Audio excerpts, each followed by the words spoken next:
Dalam sebuah studi kasus yang disponsori Bank Dunia menyimpulkan bahwa Indonesia mustahil memilah sampah dari sumbernya. Tetapi, tunggu dulu.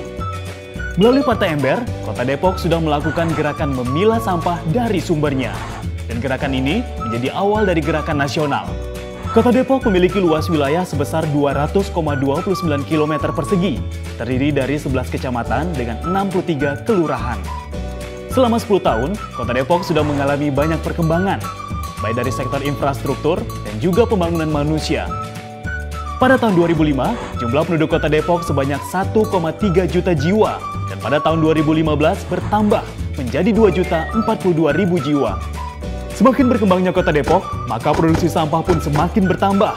Total produksi sampah pada tahun 2015 sebanyak 129.942.100 ton. Setiap harinya, Kota Depok memproduksi sampah sebanyak 1.225 ton. Sedangkan TPA yang ada di Cipayung seluas 10,8 hektar hanya mampu menampung sampah 500 ton per hari. Jika hal ini dibiarkan, maka sampah akan terus menumpuk dan TPA tidak lagi bisa menampung. Lalu, bagaimana usaha manusia menyelesaikan persoalan sampah? Cara yang paling mudah dan sudah dilakukan kebanyakan orang adalah masukkan sebuah jenis sampah ke dalam satu wadah. Tapi tahukah kemana perginya sampah yang kita hasilkan sehari-hari? Apakah mengalir di sungai, ditumpuk di jalan, atau dibakar? Saat ini, Indonesia menempati peringkat kedua dalam penghasil sampah plastik terbanyak untuk lautan dunia. Ini merupakan sebuah prestasi yang tidak membanggakan tentunya. Sekarang kita lihat bagaimana Partai Ember mampu mewujudkan Indonesia bebas sampah 2020. Pada Februari tahun 2014, terbentuklah sebuah gerakan yang disebut Partai Ember. Ekonomis, mudah, bersih. Ekonomis, tidak perlu biaya mahal untuk ikut serta dalam Partai Ember, cukup dengan satu ember kecil dan satu ember besar. Ember kecil harus dimiliki setiap rumah, atau bisa menggunakan wadah lain yang memiliki tutup, seperti kaleng cat atau kotak es krim. Untuk ember besarnya, warga bisa membelinya secara kolektif, karena satu ember besar bisa mencakup hingga 30 rumah. Mudah, yang perlu dilakukan hanyalah memilah sampah organik basah dan kering. Contoh sampah organik basah adalah hasil sisa makanan, sisa bahan-bahan untuk memasak, cangkang telur, juga kulit buah. Sampah organik basah ini kemudian dimasukkan ke dalam ember kecil. Untuk memastikan ember kecil tetap kering, sisa makanan yang berkuah harus ditiriskan terlebih dahulu sebelum masuk ke dalam ember kecil. Dari ember kecil kemudian dipindahkan ke ember yang besar.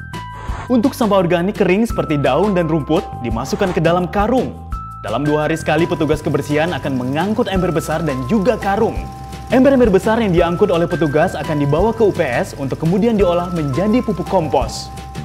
Bersih, karena ember tertutup rapat, maka aman dari tikus, kucing, dan kecoa. Dan juga kita tidak perlu khawatir akan bau yang muncul. Oleh sebab itu, lingkungan rumah akan menjadi bersih dan higienis, serta menciptakan lingkungan sekitar menjadi bersih pula. Hingga kini, sudah lebih dari 130 area di Kota Depok yang ikut pemilihan sistem Partai Ember, di mana lebih dari 30.000 kepala keluarga sudah bergabung, dan sebanyak 30 UPS organik beroperasi di Kota Depok. Mengapa harus ikut Partai Ember? Partai Ember merupakan bagian dari sebuah sistem pengelolaan sampah untuk mewujudkan waste to energy. Ini adalah gerakan warga Kota Depok dalam mengelola sampah. Dengan turut serta dalam gerakan Partai Ember, kita bisa meminimalisir produksi sampah ke TPA hingga 11%. Dan juga, kita bisa menggunakan pupuk kompos hasil olahan sampah organik di UPS. Ada 4 cara mengelola sampah dalam The Best System to Waste to Energy. Yang pertama adalah mengelola sampah organik, yaitu dengan mengumpulkan sampah organik basah ke dalam ember dan sampah organik kering ke dalam karung. Sampah organik ini kemudian dibawa ke unit pengolahan sampah dan kemudian menghasilkan pupuk kompos. UPS di Kota Depok mampu menghasilkan pupuk kompos sebanyak 70 ton per bulan.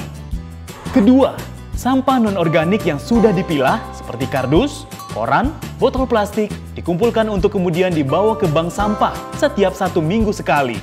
Saat ini sebanyak 450 bank sampah sudah terbentuk di Kota Depok. Jika 530.000 kepala keluarga di Kota Depok menjadi nasabah bank sampah dan menabung sebanyak 5.000 setiap minggunya, maka dalam 1 tahun mampu menghasilkan 127 miliar rupiah. Ketiga, sampah B3 seperti batu baterai, wadah pestisida, maupun sampah medis akan dimasukkan ke dalam insinerator. Selanjutnya, diproses sehingga menghasilkan abu yang bisa dimanfaatkan untuk pembuatan batu bata. Keempat, sampah residu, yaitu sampah yang sudah tidak bisa diolah lagi.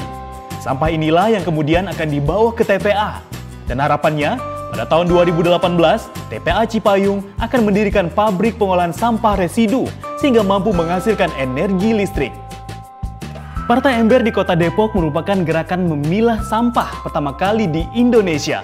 Dan saat ini sudah menjadi percontohan dan mulai diduplikasi di beberapa daerah di Indonesia. Kedepannya, 1 RW, 1 Partai Ember diharapkan dapat terwujud sehingga Indonesia bebas sampah 2020.